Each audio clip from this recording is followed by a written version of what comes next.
Hi viewers, ఎలా ఉన్నారు? అందరూ బాగున్నారా? ఇప్పుడు నేను చెప్పబోయే విషయం ఏమంటే మొబైల్ ఫోన్. మొబైల్ ఫోన్‌కి చాలామంది అడిక్షన్ అయిపోయారు. ప్రపంచంలో ఒక సాధనం, ఒక ఇంధనం ఏదైనా ఉంది అంటే అది ఒక మొబైల్ ఫోన్ అయిపోయింది. ఈ మొబైల్ ఫోన్‌లో మన అడిక్షన్ వల్ల చాలా వరకు మనం ఎదుర్కొంటున్న సమస్యలు ఉన్నాయి. అరచేతిలో ఒదిగిపోయే యంత్రమా? అరక్షణం కూడా తీరిక లేకుండా చేసే సాధనమా? మనుషులను బంధించే బంగారు పంజరమా? అనుబంధాలను దూరం చేసే యమపాశమా?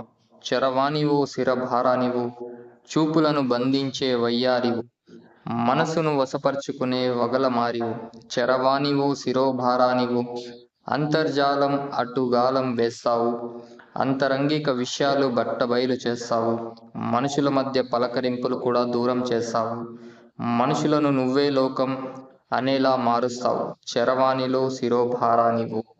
ఇదే మన మొబైల్ ఫోన్.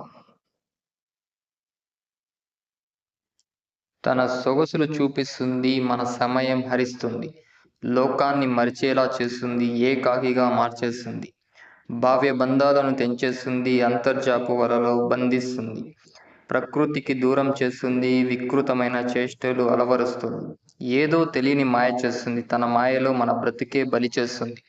ఇదే మన మొబైల్ ఫోన్. ఇది కాకుండా మనుషులే అడిక్ట్ అయిపోయినారు అంటే జంతువులు సైతం, కోతులు సైతం అడిక్ట్ అయిపోతున్నాయి. ఈ కోతి చూడండి ఎంత బాగా మనిషిలాగా మొబైల్ అనేది ఆపరేట్ చేస్తుంది. ఒక్కసారి గమనించండి ఈ కోతి ఎంత అడిక్షన్ అయిపోయిందో. అలాగా ప్రపంచంలోని మనుషులందరూ వాళ్ళ వాళ్ళ పనులన్నీ వదిలేసి నిమగ్నం అయిపోయి ఈ మొబైల్ ఫోన్ వెనకాల పడుతున్నారు. దయచేసి కొన్ని మనము తెలుసుకోవాలి. ఎంత మితంగా వాడితే అంత మంచిది. ఒక్కసారి గమనించండి. ఒక